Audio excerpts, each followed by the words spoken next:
네, 여러분 안녕하세요. 덕후맨입니다. 제과제빵 기능사 필기시험 문제풀이에 강의에 오신 것을 환영합니다. 강의는 빠르게 스킵하면서 정답을 확인하고 약간의 해설을 곁들이는 것으로 진행하겠습니다. 그러면 문제로 들어가겠습니다. 1번입니다. 5분의 생산 능력은 무엇으로 계산하는가 그랬습니다. 5분의 생산 능력, 즉 얼마나 구울 수 있는가에 대한 능력은 무엇으로 계산하는가? 답이 눈에 들어오셨죠? 확인합니다. 4번입니다. 5분의 제품 생산 능력은 5분 내에 매입 철판수로 계산합니다. 2번입니다. 40g의 계량컵에 물을 가득 채웠더니 240g이었다. 과자 반죽을 넣고 달아보니 220g이 되었다면 이 반죽의 비중은 얼마인가? 비중 계산하는 식은 반드시 알아두셔야 합니다. 비중은 뭐에 대한 무엇입니까? 예, 물의 무게에 대한 반죽의 무게입니다. 순수 무게가 되려면 반죽 그릇에 담긴 반죽 무게에서 그릇값 빼고 물 담긴 그릇에서 물 빼고 그릇 빼고 그러면 순수한 물 확인합니다. 자, 비중은 반죽 무게에서 컵 무게 뺀 것을 물 무게에서 컵 무게 뺀 것으로 나누는 것. 즉 순수한 물 무게에 대한 반죽 무게입니다. 그래서 그렇게 계산해 보면 0.90이 나오죠. 순수한 반죽의 무게를 순수한 물의 무게로 나눈 것입니다.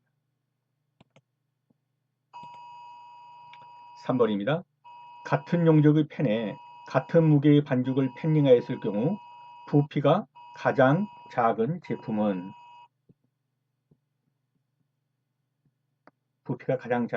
그랬습니다. 같은 용적의 펜에 같은 무게의 반죽을 펜닝하였을 경우 담았을 때 부피가 가장 작은 것은 어떤 것이냐 그렇게 물었습니다. 뭐 쉽게 말하면 많이 부푼 거, 적게 부푼 거, 뭐 이렇게 생각해 보면 되겠죠. 가장 많이 부푼 것은 스펀지 케이크일 거고요. 가장 많이 부푼 거 아마도 파운드 케이크 아닐까요? 확인합니다. 같은 용적의 펜에 같은 무게의 반죽을 펜닝하였을 경우 부피가 가장 작은 제품은 파운드 케이크입니다. 보시면 파운드 케이크는 그람당 240세제곱 이 빵입니다. 레이어는요 296, 시폰은요 2.96, 3.36, 스펀지는요 5.08. 그만큼 많이 부푼 거죠. 스펀지가 가장 덜 부푼 건요 파운드 케이크입니다. 그래서 용적이 가장 적다, 그람당 용적이 가장 적다, 이 말은 가장 덜 부풀었다. 또 뭐 딱딱하다 이런 표현도 되겠죠. 그람당 2.4, 레이어는 그람당 2.96, 시퐁은 그람당 3.36, 스펀지는 그람당 5.08. 그래서 부피가 가장 큰 것은 그러면 스펀지, 가장 작은 것은 그러면 파운드 케이크. 네, 넘어갑니다. 밀가루 100, 달걀 166%, 설탕 166%, 소금 2%인 배합률은 어떤 케이크의 제조에 적당한가? 실기를 안 해본 사람들은 조금 어려울 수도 있는데요. 일단은 밀가루보다 달걀과 설탕 함량이 더 많습니다. 이런 것을 뭐라고 하죠? 고율배합이라고 하죠. 고율배합. 밀가루보다도 달걀이나 설탕이 더 많이 들어가는 거. 그래서 뭐 먹어보면 엄청 달고 달걀 냄새 푹푹 나고 그러면 어느 정도 감이 오시죠? 스펀지 케이크입니다. 답 보겠습니다. 스펀지 케이크는 고율 비압 제품입니다. 그래서 이 정도는 그냥 알아두십시오. 나올 수 있는 확률은 있으니까요. 밀가루가 100이면 달걀이 166, 설탕 166, 소금 2%. 그래서 밀가루보다도 달걀과 설탕이 더 많습니다. 이런 걸 고율 비압이라고 한다. 고율 비압의 대표적인 거 스펀지 케이크입니다. 자, 거푸면 케이크 반죽을 믹싱할 때 가장 적당한 믹싱법은 거푸면 케이크 반죽. 아까 스펀지 케이크 같은 거 이런 것도 거푸면 케이크예요. 자, 이 거푸면 케이크 반죽을 믹싱할 때 가장 적당한 믹싱 방법이 무엇이냐 그랬습니다. 답이 눈에 들어오셨나요? 확인합니다. 예, 처음에는 저속으로 섞어주는 정도로 하다가 중속으로 돌려서 약간 뭡니까? 이 순하게 한 다음에 고속으로 빨리 돌려서 거품을 일게 하고 다시 저속으로 돌려서 거품의 균일성을 유지하게 하는 겁니다. 자, 스펀지 케이크 반죽 시 우선 달걀, 설탕, 소금을 넣고 풀어준다. 이게 저속이죠. 그 다음에 중속으로 돌려서 유연성을 준다. 그 다음에 고속으로 돌려서 공기 포집을 해요. 예, 거품처럼 공기 포집을 하죠. 그리고 다시 저속으로 돌려서 균일한 기포 형성. 그래서 저속에서 중속에서 고속으로 가서 다시 저속으로 가서 맞춘다. 6번입니다. 다음 중 발효할 때 유산을 생성하는 당은 유산. 뭐 그냥 답이 들어왔죠? 네, 유당입니다. 유당은 유산균에 의해서 유산을 생성하는 이당류죠. 독특한 맛과 향을 내고 정장작용, 장을 강하게 하는 정장작용을 합니다. 칼슘의 흡수와 이용을 돕습니다. 발효할 때 유산을 생성하는 당, 유당입니다. 이건 그냥 답이 나왔네요. 성인의 에너지 적정 비율이 연결이 옳은 것은 그랬습니다. 자, 탄수화물, 지방, 단백질, 비타민. 이 에너지의 적정 비율 그런데 엄밀하게 말해서 비타민은 그 뭡니까? 에너지원은 아닙니다. 에너지원은 아닌데 예, 그 비율상으로 할 때 이렇게 된다는 거죠. 탄수화물이 6, 70%입니다. 지방이 15 내지 20%, 단백질이 7 내지 20%, 비타민이 4 내지 5%. 그래서 단백질 7 내지 20%. 비타민은요. 비타민이 이렇게 많을 리가 없죠. 예, 4 내지 5%고요. 예, 지질은요. 지방질이죠. 이보다는 많죠. 예, 15 내지 20%. 탄수화물이 6, 70%입니다. 넘어가겠습니다. 일반적으로 강력분으로 만드는 것은 무엇이냐 그랬습니다. 강력분. 그냥 봐도 이건 다 케이크고 케이크는 뭘로 만듭니까? 강력분으로 만들죠. 이 글루텐 함량이 적은 거죠. 덜 끈적거리는 거예요. 그 다음에 식빵은요. 이 제빵은 뭘로 합니까? 이게 강력분이에요. 그러면 중력분은요. 예, 중국집에서 쓰는 면 뽑는 거 이런 건 전부 중력분이죠. 일반 가정에 쓰는 거. 박력분 그러면 이런 케이크 만드는 거. 케이크 만드는 것이 박력분이고요. 강력분 그러면 식빵, 중력분, 중화요리 이런 데서 쓰는 면 뽑는 거라든가 일반 가정용에서 뭐 부침개 하는 거라든가 이런 게 전부 중력분입니다.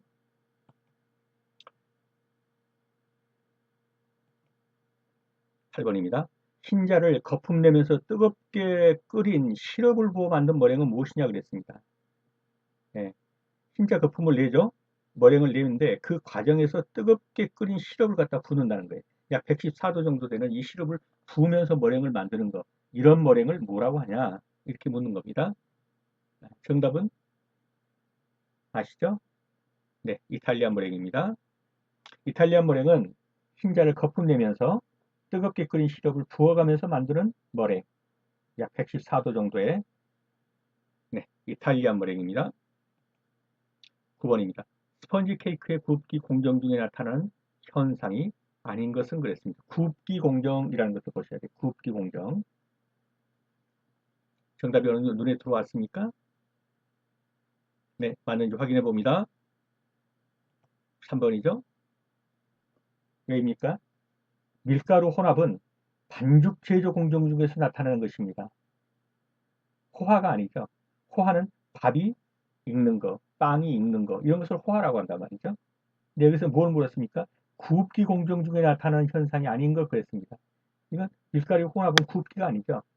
예, 반죽할 때 혼합하는 거죠. 근데 굽기 하면요, 이제 이런 현상이 일어나는 거죠. 굽기 할 때. 호화되면서 일어나는 현상들입니다. 공기가 안에서 팽창하죠. 그 부풀어 오르죠. 예, 전분의 호화. 이 밥이 되듯이 이제 예, 물과 전분이 하나가 되면서 익는 겁니다. 호화. 익는다 이렇게 생각하시면 돼요. 단백질이 응고됩니다. 넘어갑니다. 도넛의 튀김 온도로 가장 적당한 것은 그랬습니다. 일반적인 튀김 온도, 일반적인 굽는 온도가 몇 도입니까?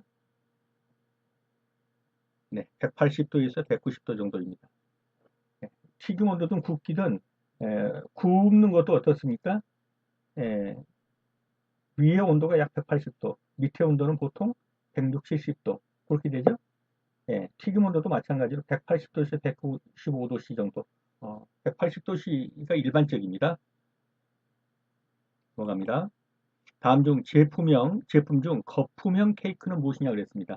아까도 보았죠? 반죽형이냐, 거품형이냐. 거품형은 뭡니까? 일단, 부피가 크게 나타나는 거죠. 답을 보시면 뭐겠습니까? 네, 스펀지 케이크죠. 거품형 케이크는 비교적 가벼운 제품, 스펀지 케이크가 대표적이다. 스펀지 케이크가 거품형의 대표적이다. 나 파운드 케이크, 데블스 푸드 케이크, 화이트 레이어 케이크. 이거는 다 무거운 제품인데 이거 뭡니까? 반죽으로 만든 거예요. 반죽형 케이크. 넘어갑니다. 퐁당 크림을 부드럽게 하고 수분 보유력을 높이기 위해서 일반적으로 첨가하는 것은 무엇이냐 그랬습니다. 퐁당 크림을 부드럽게 하고 수분 보유력을 높인다. 무엇이 수분 보유력을 높일까요? 그 안에서 수분을 잡아주고 있습니다. 그래서 부드러운 거죠. 쉽게 노화가 안 되는 것입니다. 답은 눈에 들어왔죠? 네, 물엿과 전화당 시럽입니다. 수분 보유력을 높이기 위해서 물엿, 전화당과 같은 시럽 형태의 당을 사용합니다. 넘어갑니다. 젤라틴에 대한 설명 중 틀린 것은 젤라틴. 답이 눈에 들어오셨습니까? 이런 문제는 거의 90% 이상 나온다고 보셔야 됩니다. 네, 생각해둔 정답을 확인해 보겠습니다. 비가역적이다. 이게 틀렸습니다. 자, 동물성 안정제인 젤라틴. 이게 동물성입니다.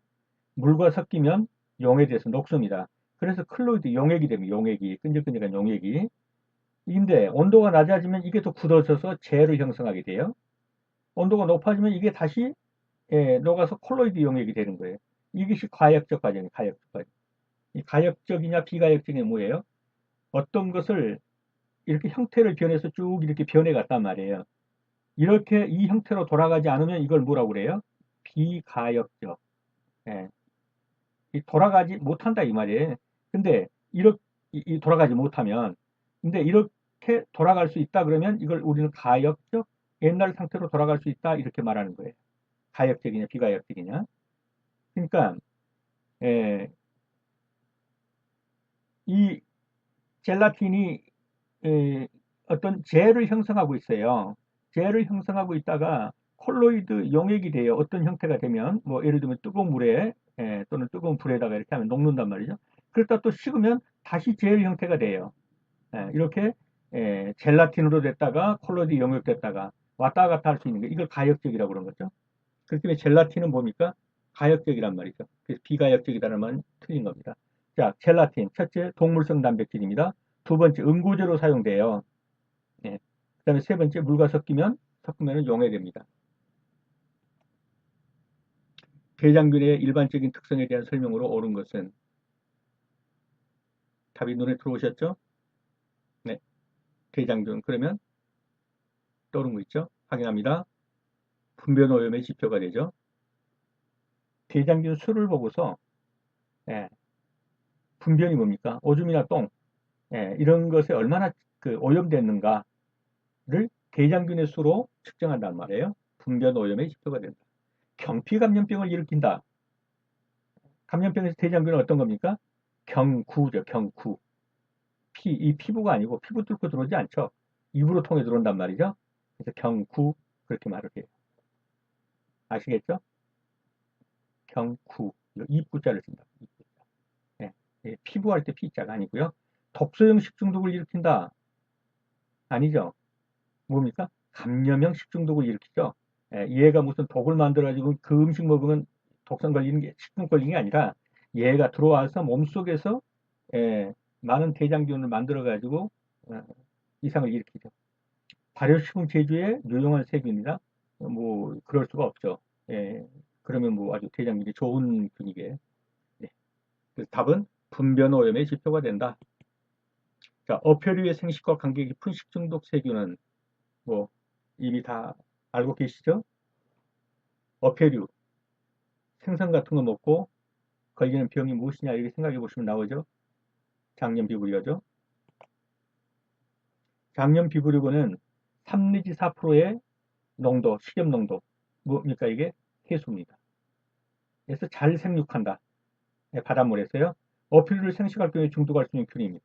이 비브리오균입니다. 다음 중 아플라톡신을 생산하는 미생물은 무엇이냐 그랬습니다. 답은 그냥 눈에 들어오셨죠? 아플라톡신. 예, 곰팡이죠? 곰팡이가 생성하는 유해 물질인 진균독에 의한 식중독으로는 아플라톡신, 맥각중독, 황변미 중독. 이게 다 곰팡이에서 나온 거죠? 아플라톡신, 맥각중독, 황변미. 황변미가 뭡니까? 쌀이 누렇게 뜨는 거. 예, 곰팡이에 의해서. 7번입니다. 유지의 크림성이 가장 중요한 제품은 무엇이냐 그랬습니다. 유지의 크림성이 가장 중요한 제품 무엇일까요? 크림성이라는 것은 무엇입니까? 예, 부드러운 것이죠. 일반적으로 부드러운 거. 아, 이것이 가장 중요한 제품은 무엇일까요? 정답은 어느 정도 들어오셨죠? 확인합니다. 자, 케이크인데요.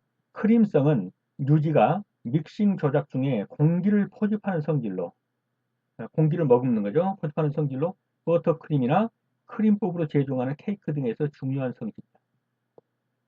공기를 포집하는 성질. 이 크림이죠. 그래서 부드럽죠. 버터크림, 크림법으로 제조하는 케이크 등의 중요한 성질. 유지의 크림성이 가장 중요한 제품은 케이크, 버터크림, 케이크. 18번입니다. 반죽의 신장성에 대한 저항을 측정하는 방법은 반죽의 신장성. 신장성은 뭡니까? 늘어나는 것이죠. 신장성 늘어나는 것은 저항은 뭐겠어요? 탄력성이죠. 예, 탄력성은 원형으로 돌아가려는 것이고 신장성은 늘어나는 건데 이 둘이 같이 공존하면서 늘어나기도 하는데 놔두면 다시 원형으로 돌아가는 탄력성을 갖게 되는 거죠. 근데 이 신장성에 대한 저항을 측정하는 방법은 무엇이냐 그랬습니다. 예, 신장성이나 탄력성이나 똑같이 측정하는 기구입니다. 예, 익스텐션, 늘어난다는 말이죠. 익스텐소 그래프가 저항력까지 측정합니다. 자, 익스텐소 그래프는 반죽의 신장성 및 신장을 저항하는 저항력을, 그러니까 신장성과 탄력성을 다 측정한다는 말이에요. 신장 내구성으로 발효 시간을 측정을 한다. 자, 믹소그래프는 뭡니까? 글루텐 발달의 정도를, 예, 글루텐이 얼마나 발달했냐의 정도를 측정하는 것. 이것이 믹소그래프입니다. 레오그래프는요, 반죽이 기계적 발달할 때 일어나는 어떤 변화를 측정하는 것. 자, 페리노그래프는요, 글루텐의 흡수력을 측정하는 것. 흡수력. 일단 시험에 가장 많이 나오는 것은 이것입니다. 익스텐소그래프, 신장성 및 신장성에 대한 저항력, 탄력성. 19번입니다. 데니시 페이스트리에 사용하는 유지에서 가장 중요한 성질은 무엇이냐 그랬습니다. 네, 데니시 페이스트리에 사용하는 유지의 가장 중요한 것이 어떤 것일까요? 가소성이란 건 뭡니까? 이 모양 저 모양으로 변형될 수 있는 이런 것들을 가소성이라고 하죠. 예, 이렇게도 쓰일 수 있고 저렇게도 쓰일 수 있고 이런 것이 가소성이죠. 그래서 데니시 페이스트리 가장 그 유지에서 가장 중요한 것은 무엇입니까? 답이 가소성인데요. 자, 퍼프 페이스트리나 데니시트 페이스트리에 사용하는 유지는 낮은 온도에서도 너무 단단하지 않고 높은 온도로 가도 너무 무르게 되지 않는 성질인 가소성의 범위가 넓은 것이 좋다. 예, 낮은 온도에서든 높은 온도에서든 쓰일 수 있는 그런 가소성의 범위가 넓은 것이 좋다. 그래서 데니시 페이스트리에 사용하는 유지에서 가장 중요한 성질은 그러면 가소성입니다. 20번입니다. 제빵 시 유지를 투입하는 반죽의 단계는 어디냐 그랬습니다. 반죽을 하다가 유지, 어느 순간에 버터를 넣어야 되는 때가 있죠. 그 버터를 넣어야 되는 그 유지를 투입하는 때는 어떤 때냐 그랬습니다. 이걸 해보신 분이나 뭐 이런 영상을 보신 분은 아시겠죠? 처음에는 뭡니까? 반죽통에 많이 묻다가 아, 이 단계에 들어가게 되면 아주 그 반죽통이 깨끗해지죠. 반죽이 자들끼리 다 묻혀가지고 깨끗해지는 단계에 있어요. 이걸 클린업 단계라고 그러죠. 이때 유지를 투입합니다. 왔다 갔다. 클린업 단계 후에 유지를 투입하면 믹싱 시간이 단축되어집니다. 네, 여러분 수업하시느라 수고하셨습니다. 시험에서 좋은 결과 있으시길 바랍니다. 안녕히 계십시오.